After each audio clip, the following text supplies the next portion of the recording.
Welcome our YouTube channel, जिसमें आज हम मैनेजमेंट अकाउंटिंग का जो आगे का पार्ट है वो करेंगे, जिसमें ऑब्जेक्टिव्स पर या पर्पस, स्कोप्स और कैसे इंस्टॉलेशन किया जाता है मैनेजमेंट अकाउंटिंग का सिस्टम। तो पहले ऑब्जेक्टिव्स हैं कि जो हमारा मैनेजमेंट अकाउंटिंग है उसके अंदर की कौन कौन से ऐसे उद्देश्य हैं जिनको ध्यान में रखते हुए मैनेजमेंट अकाउंटिंग करते हैं। तो सबसे पहले यही है कि जो मैनेजमेंट अकाउंटिंग है वो इसलिए महत्वपूर्ण है क्योंकि इससे क्या होता है, हम एक तरह से मैनेज करके चलते हैं हर एक फंक्शन को जो कंपनी में परफॉर्म किए जाते हैं। तो सबसे पहला है टू मेक अ डिसीजन। तो इसमें यही है कि जो मैनेजमेंट अकाउंटिंग है वो एक डिसीजन के रूप में होता है। मतलब हम क्या करते हैं, जितने भी हमारे पास ट्रांजैक्शंस हुई हैं या जो फंक्शंस हैं उनके बिहाफ पर या उनके अकॉर्डिंग हम डिसीज़न लेते हैं कि जो हमारा काम है वो कैसे होगा, शॉर्ट टर्म में होगा, मीडियम टर्म या लॉन्ग टर्म में होगा। हम क्या कर सकते हैं कि जो डेली रूटीन के काम हैं उनके अकॉर्डिंग भी डिसीज़न ले सकते हैं कि डेली रूटीन का जो काम है वो किस आधार पर किया जाएगा, कौन करेगा, यानी कि हम मैनेज करके चल रहे हैं। सेकंड है कि टू इंक्रीज प्रॉफिटेबिलिटी। बिल्कुल, जब हम क्या करेंगे, अगर मैनेज करके चलेंगे तो इससे क्या होगा, जो हमारे काम करने से क्या होगा, जो कॉस्ट है वो बिल्कुल कम आएगी। तो और जो आपके रेवेन्यूज़ हैं वो क्या है, इंक्रीज होना शुरू करेंगे। तो जैसे जैसे हम क्या है अपनी कॉस्ट को कम करेंगे वैसे वैसे क्या हमारे प्रॉफिट बढ़ेंगे। तो इससे क्या होगा कि मैनेजमेंट क्या करता है, आपके प्रॉफिट को इंक्रीज करता है कॉस्ट मिनिमाइज करके। तो सेकंड पार्ट हो जाएगा। बात करें टू इंक्रीज प्रोडक्टिविटी। अगर पूरा जो फर्म है उसके काम या जो प्रोडक्ट बनता है वो सीरीज़ वो उसमें हम क्या करते हैं, अच्छे से मैनेज करके चलते हैं तो जो प्रोडक्टिविटी है वो भी इंक्रीज़ होती है। प्रोडक्टिविटी क्या है, आपकी जो यूनिट्स हैं वो ज़्यादा बनेंगी। जो पहले 10 यूनिट बनती थी अब अगर आप सही से मैनेज करके चलेंगे तो 12 या 13 बन सकती हैं। तो इसमें क्या है, जितनी भी आपकी लेबर है या मटेरियल है उसमें आपको कोऑर्डिनेशन बनाना पड़ता है, जिससे क्या है आपके जो मैनेजमेंट अकाउंटिंग है वो हेल्प करता है। इसकी हेल्प से हम क्या करते हैं, जो आपके प्रोडक्ट हैं वो ज़्यादा बनाए जा सकते हैं। तो यही है कि जो हमारा मैनेजमेंट अकाउंटिंग है वो हमारी हेल्प करता है प्रॉफिटेबिलिटी के साथ साथ किस में हेल्प करता है, हमारे प्रोडक्टिविटी में भी। और बात करें सेकंड टू इम्प्रूव एफिशिएंसी की, तो इसमें क्या है, हम जो मैनेजमेंट है सही से करेंगे तो जो हमारे काम करने की एफिशिएंसी है वो भी क्या होगी, इंक्रीज होगी। हम अच्छे से परफॉर्म कर पाएंगे और हर जितने भी लेवल हैं उसको, मतलब ये लगाओ कि जो बिज़नेस है उसके जितने भी आपके लेवल्स होंगे उसमें आप इम्प्रूवमेंट कर पाएंगे। टू यूटिलाइज रिसोर्सेज ऑप्टिमली, मतलब क्या है कि आपके पास रिसोर्सेज बहुत ज़्यादा नहीं होते, लिमिटेड होते हैं। तो अगर हम मैनेजमेंट सही से करेंगे तो क्या है, आपके जो रिसोर्सेज हैं उसको हम अच्छे से यूज़ कर पाएंगे। अच्छे से मतलब क्या है कि जहाँ हम उन यूज़ करके 10 प्रोडक्ट बनाते थे आज हम उनको बेटर तरीके से यूज़ करेंगे तो ज़्यादा भी बना सकते हैं। मतलब वेस्टेज बहुत कम होगी और जो यूटिलिटी है उनकी बहुत ज़्यादा इंक्रीज़ हो जाएगी। बात करें टू एलिमिनेट वेस्टेज, तो क्या है कि हम अगर अच्छे से मैनेज करेंगे तो हमारी जो वेस्टेज है वो बहुत कम होंगी। और जो वेस्टेज कम होंगी तो ऑटोमेटिकली क्या है, जो आपके रिसोर्सेज हैं वो अच्छे से यूज़ होंगे और जो आपकी कॉस्ट है वो बहुत ज़्यादा कम आएगी। तो यही है कि आपकी जो वेस्टेज है वो क्या करता है, उसको एलिमिनेट करती है मैनेजमेंट अकाउंटिंग। आप अच्छे से मैनेज करते हैं अपने अकाउंट्स को, जो आपने काम था उसको सही से परफॉर्म किया है। टू बिल्ड बिजनेस इमेज, बिल्कुल, अगर क्या है आपका मैनेजमेंट सिस्टम अच्छा है तो आप क्या करें, आपकी जो बिज़नेस है उसकी इमेज दूसरे बिजनेस से क्या होगी, अच्छी होगी।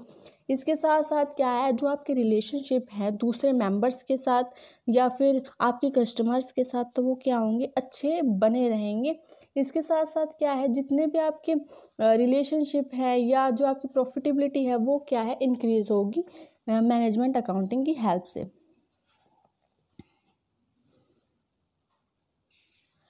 To lead the better employees and employer relationship, बिल्कुल अगर क्या है मैनेजमेंट अकाउंटिंग में सही से कम्युनिकेट किया जाएगा, लोगों को पता होगा कि कैसे अपने मैनेजर के साथ बात करिए, अच्छे से मैनेज किया गया है, सब कुछ अच्छे से मैनेज कर रखा है आपने, तो इसमें क्या होगा, जो मैनेजर है और जो मतलब मैनेजर क्या, जो आपके एम्प्लॉयज़ हैं और जो आपका एम्प्लॉयर है जो आपको काम दे रहा है, वो उन दोनों के बीच में क्या आएगा, अच्छा रिलेशनशिप एस्टैब्लिश करता है एक मैनेजर।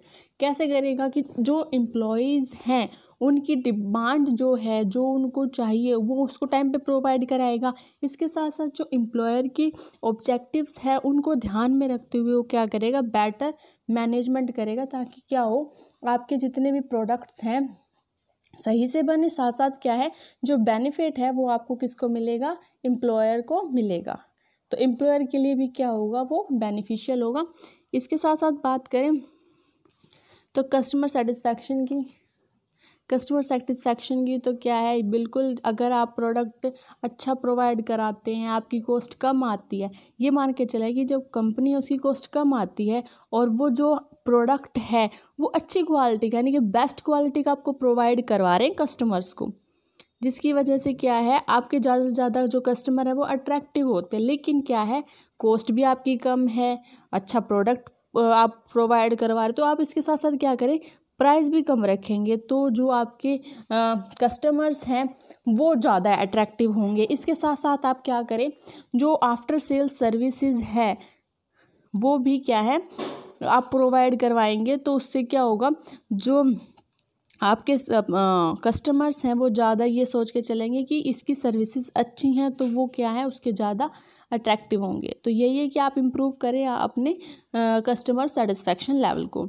आगे है to bring cost control and cost reduce. इसमें क्या किया जाता है, जो आपकी कॉस्ट है उसको आप कम से कम करने की कोशिश करते हैं, और इसके साथ साथ क्या करते हैं, जो आपकी अनावश्यक कॉस्ट है उसको मतलब कंट्रोल करते हैं, इसके साथ साथ रिड्यूस भी करते हैं, ताकि क्या है आपके जो कॉस्ट है ना वो क्या है कम आए, ताकि आपके जो रेवेन्यूज़ है वो इंक्रीज़ हो जाए। आगे बात करें तो to making routine planning as well as a short range and long range, जैसे ही पहले बताया गया था कि जो हमारा मैनेजमेंट अकाउंटिंग है वो डेली रूटीन की जो प्लानिंग करते हैं उसके लिए बेनिफिशियल। इसके साथ साथ क्या कर सकते हैं, लॉन्ग टर्म, मीडियम टर्म और शॉर्ट टर्म्स, इनके अकॉर्डिंग आप क्या बना सकते हैं, मैनेजमेंट अकाउंटिंग की प्लानिंग कर सकते हैं। बात करें स्कोप की, तो इसमें क्या क्या क्षेत्र शामिल किए जाते हैं मैनेजमेंट अकाउंटिंग में, तो यही है। तो इसमें जो डायग्राम है उसके अकॉर्डिंग बता रखा है। पहला स्कोप ये है कि फाइनेंशियल मैनेजमेंट, बिल्कुल इसमें क्या है आपके फाइनेंशियल मैनेजमेंट को शामिल किया जाता है, क्योंकि जो फाइनेंशियल मैनेजमेंट है उसमें जो आपकी फाइनेंशियल टर्म है, जो मनी से रिलेटेड जितने भी आपके टर्म्स हैं उनको मैनेज करने का काम किसका है, फाइनेंशियल मैनेजमेंट का। जहां आप क्या करते हैं, फाइनेंशियल से रिलेटेड जितनी भी आपकी टर्म ट्रांजेक्शन्स होगी उसकी एंट्री करेंगे। बात करें पेमेंट्स की, तो पेमेंट्स जितनी भी आप पेमेंट्स कर रहे हैं उसको भी मैनेज करने का काम किया जाता है। चैनल्स की बात करें तो चैनल्स का मतलब है कि ऐसे कौन कौन से मीडियम्स हैं जिसमें आप कनेक्टेड रह कर अपने प्रोडक्ट को ज़्यादा इम्प्रूव कर सकें, या फिर क्या है अपने जो प्रोडक्ट है उसको दूर तक पहुंचा सके। तो यही चैनल्स है आपके जो हेल्प करते हैं। डिस्ट्रीब्यूशन मैनेजमेंट अगर अच्छा होगा तो क्या है आपके जो प्रोडक्ट्स हैं वो दूर दूर तक, दराज तक पहुंच पाएंगे। इसके साथ साथ क्या है जो आपका डिस्ट्रीब्यूशन लेवल है उसके आधार पर ही आपकी सेल्स क्या है इंक्रीज़ हो पाएगी। बात करें इन्वेंट्री मैनेजमेंट की, तो आपके जो रॉ मटेरियल है अगर अच्छे होंगे तभी क्या है हमारे जो प्रोडक्ट्स हैं वो अच्छे बनेंगे। इसके साथ साथ क्या है जो इन्वेंट्री है वो हमारी अगर टाइम पे मिल जाएगी तो उसकी क्या है आप जल्दी से आप उसको क्या है कन्वर्ट कर सकते हैं रॉ मटेरियल से प्रोडक्ट में, और सेल अपनी क्या कर सकते हैं इंक्रीज़ कर सकते हैं। बात करें सप्लायर मैनेजमेंट की, तो सप्लायर मैनेजमेंट में वो व्यक्ति आते हैं जो हमें क्या है रॉ मटेरियल प्रोवाइड करवाते हैं, जो रॉ मटेरियल प्रोवाइड कराएगा। इसके साथ साथ क्या है अगर आपके उनके साथ अच्छे रिलेशनशिप होंगे, आप उसको अच्छे से मैनेज करके रखेंगे, उनको टाइम पे पेमेंट करेंगे, तो वो क्या है हमेशा आपकी फर्म के साथ बने रहेंगे और आपने मतलब आपको रॉ मटेरियल अच्छी क्वालिटी का प्रोवाइड कराएंगे, और हो सका तो क्या है उसके लिए आपके प्राइस कम भी ले सके। और इसके साथ साथ आपको क्या है जो क्रेडिट फैसिलिटी है वो भी प्रोवाइड करा सकते हैं। तो इसमें भी क्या है मैनेजमेंट अकाउंटिंग का जो रोल है वो बहुत ज़्यादा इम्पोर्टेंट है। सेल्स एंड फोर्स मैनेजमेंट ये है कि जो आपका सेल्स है उसको इंक्रीज़ करने से लेकर मतलब अट्रैक्ट करना, मतलब एडवर्टाइज़ करना, जितने भी आपके सेल्स को इंक्रीज़ करने से रिलेटेड जितने भी आपके मैनेजमेंट है वो इसके अंदर आएगा। अब बात करें कि जो हमारे आप क्या कर रहे हैं, मैनेजमेंट अकाउंटिंग का जो सिस्टम है अडोप्ट करना चाहते हैं, अडोप्ट करने के लिए क्या है, कौन कौन से ऐसे स्टेप्स हैं जिनको फॉलो करते हुए हम क्या कर सकते हैं, मैनेजमेंट अकाउंटिंग को अडोप्ट कर सकते हैं। तो इसमें क्या है कि सबसे पहले जो मैनेजमेंट अकाउंटिंग है वो हमारी हेल्प करती है किसी भी प्रोडक्ट के लिए, मतलब प्रोडक्ट लगा लो या फिर मैनेजमेंट को अच्छे से मैनेज करने के लिए।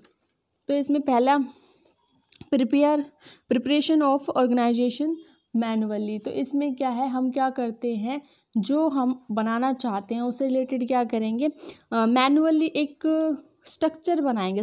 ऑर्गेनाइजेशन का स्ट्रक्चर कैसा कि मतलब कौन से उसमें डिपार्टमेंट होंगे उसके आधार पर बांटेंगे, ऐसा मतलब एक स्ट्रक्चर बनाएंगे, ढांचा बनाना है किसका, सिर्फ ऑर्गेनाइजेशन का। अगर ऑर्गेनाइजेशन नहीं होगी तो आप मैनेजमेंट कहाँ कर पाएंगे। तो यही है कि सबसे पहले प्रिपरेशन ऑफ ऑर्गेनाइजेशनल मैनुअली, उसके बाद क्या करेंगे, इसके अंदर ही जो हमारा मैनुअली आप काम कर रहे हैं इसमें ही हमें क्या करना है, जो हमारे हमने क्या है मैनुअली जो हमने ऑर्गेनाइजेशन स्थापित की है उसके अंदर हम क्या करेंगे, उनकी जो काम करने वाले वर्कर्स हैं या जो एम्प्लॉयज़ हैं उनके अकॉर्डिंग उनकी ड्यूटीज़, उनकी पावर, स्कोप, रिस्पॉन्सिबिलिटी क्या कर देंगे, डिसाइड कर देंगे किसके अकॉर्डिंग, उनके लेवल के अकॉर्डिंग। उसके बाद है adoption of and training of employ. जैसे ही आपने एम्प्लॉयज़ को भर्ती कर लिया उसके बाद आप क्या करेंगे, अपॉइंटमेंट करेंगे और एम्प्लॉयज़ की, और उसके साथ साथ आप ट्रेनिंग प्रोवाइड कराएंगे ताकि आपका जो काम है वो सही समय पर वो पूरा कर सके और सही तरीके से कर सके। क्योंकि आपने देखा होगा कि जब भी कोई काम या जैसे कहीं आप काम करने जाते हो तो आपको कुछ दिनों की ट्रेनिंग दी जा सकती है। ये जो ट्रेनिंग है वो 1 महीने, 2 महीने, 1 हफ्ते, मतलब सभी के लिए अलग अलग होती है। Preparation of various form and report. उसके बाद क्या करेंगे, जो हमारा मैनेजमेंट अकाउंटेंट है वो प्रिपेयर करेगा, कुछ फॉर्म्स बनाएगा जिसके अकॉर्डिंग क्या है मैनेजरियल डिसीजन लिए जा सके। तो फॉर्म में उसको क्या क्वेश्चनिंग करनी है, कैसे लेवल या डिसाइड करना है, ये सभी क्वेश्चंस या फॉर्म का जो फॉर्मेट है वो कौन डिसाइड करेगा, अकाउंटेंट करेगा, मैनेजमेंट अकाउंटेंट करेगा। फिर है classification and codification of accounts. अब उसके बाद क्या करेगा, वो जो उसने अकाउंट्स बनाए हैं उसको क्लासीफाई करेगा according to the nature of the accounts. जैसे हमारे 3 अकाउंट्स है उसके अकॉर्डिंग उसको क्लासीफाई करेगा। क्लासीफाई करने के बाद उसका कोडिफिकेशन किया जाएगा। कोडिफिकेशन का मतलब कोई कोड प्रोवाइड करा दिया, जैसे ए करवा दिया, बी, एक्स, वाई, जो भी है कोड प्रोवाइड करा दिया। लेकिन वो कोड सिर्फ कौन जानता होगा, जो उस मैनेजमेंट में जो कार्य कर रहा है, जिससे वो क्या है इजीली आइडेंटिफाई कर सके अकाउंट को। सिर्फ इसलिए वो क्या करते हैं, कोड प्रोवाइड कराते हैं। Setting up cost centre. अब उसके बाद क्या करेगा, वो जितने भी कोस्ट सेंटर्स हैं उनको मतलब स्थापित या बनाएगा। इसमें cost centre, profit centre, investment centre अलग अलग होते हैं, जिसके अकॉर्डिंग वो क्या करते हैं, जितनी भी इंफॉर्मेशन जो उन्होंने कलेक्ट की है वो उनके अकॉर्डिंग क्या करेंगे, एनालाइज करेंगे और रिलेशनशिप निकालेंगे उनका। अब है integration of cost and financial data. अब उनके पास जो भी डाटा आया है उसको इंटीग्रेट करेंगे, इसलिए करेंगे ताकि क्या है, कोई भी ऐसा डाटा जो उन्होंने लिया है वो दोबारा रिपीटेड ना हो या कोई ऐसा डाटा जो छूट ना जाए। इसलिए वो क्या करते हैं, सभी जो हमारे कॉस्ट या फाइनेंशियल जो हमारे अकाउंट्स हैं उनके बीच में रिलेशन बनाते हैं ताकि कोई भी जो डाटा है ना दोबारा लिखा जाए और ना ही उनके साथ साथ क्या है कि कोई ऐसा डाटा जो बचा रह जाए। इसके बाद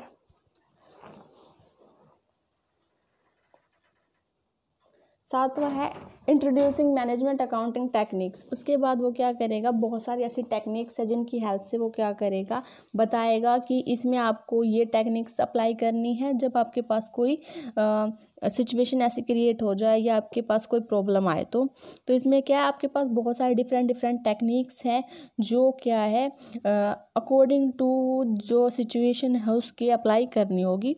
उसके बाद है setting up of the budgetary control system. अब बजट किस लिए बनाया जाता है कि हम प्रिपेयर कर रहे हैं एक तरह का फाइनेंशियल फंड जो क्या है फ्यूचर में हम यूज़ करेंगे।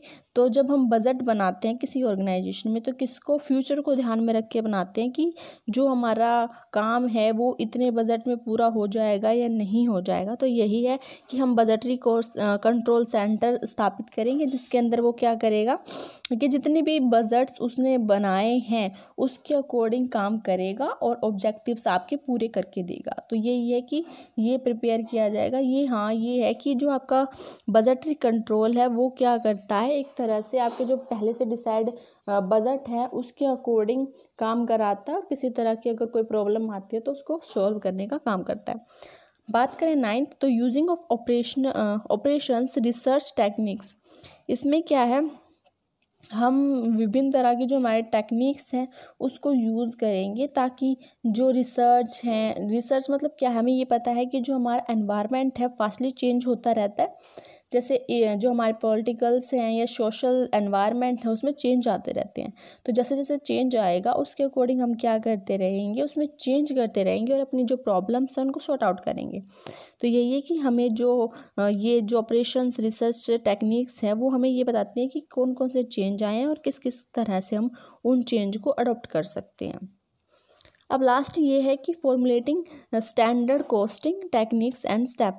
तो ये है, इसके अंदर क्या करते हैं, जो हमारा स्टैंडर्ड्स हैं, हमें ये पता है कि जो टॉप मैनेजमेंट है वो आपके क्या करेगा, एक स्टैंडर्ड फिक्स कर देगा जिसके अकॉर्डिंग हम क्या करेंगे, उस स्टैंडर्ड को अचीव करने की कोशिश करेंगे। जिसके अकॉर्डिंग हम जब स्टैंडर्ड अचीव करेंगे तो जो एक्चुअल परफॉर्मेंस हुई है उसको मेज़र करेंगे और जो प्री डिटरमाइंड है उसके साथ साथ एक्चुअल की हम क्या करेंगे, कंपैरिजन करेंगे। अगर जो हमारा प्री डिटरमाइंड है उसके बराबर ही हमारी एक्चुअल आ जाती है तो कोई बात नहीं, उससे ज़्यादा है तो हम देखेंगे कि ऐसे हमने क्या टेक्निक अपने आई थी कि अच्छी तरह से हम अचीव कर पाए हैं, और नहीं अगर वो कम आई है तो हम ये देखेंगे क्या कमी रह गई थी। तो ये है कि अगर इक्वल रहती है तो आप इसमें कुछ नहीं करेंगे, सेम ऐसे ही करके चलेंगे। लेकिन अगर किसी तरह का कोई फ्लैक्चुएशन आता है, फ्लैक्चुएशन लगा लीजिए, या वेरिएंस आते हैं या कम या ज़्यादा वेरिएंस आएंगे तो आप इन वेरिएंस का पता लगाएंगे कि जो वेरिएंस आए हैं वो किस वजह से आए हैं और जो वेरिएंस है उसको कैसे रिमूव किया जाएगा। रिमूव करने के साथ साथ आप ये देखेंगे कि जो आपके वेरिएंस हैं वो पॉजिटिव हैं या नेगेटिव हैं। अगर पॉजिटिव हैं तो आपके लिए बेनिफिशियल है, आपके फेवर में ही है। अगर वो नेगेटिव आए हैं तो आप क्या करेंगे, उसके स्टैंडर्ड्स को चेंज करेंगे या फिर आप देखेंगे कि क्या कमी रह गई है जिसकी वजह से आप स्टैंडर्ड को अचीव नहीं कर पाए हैं। Thank you.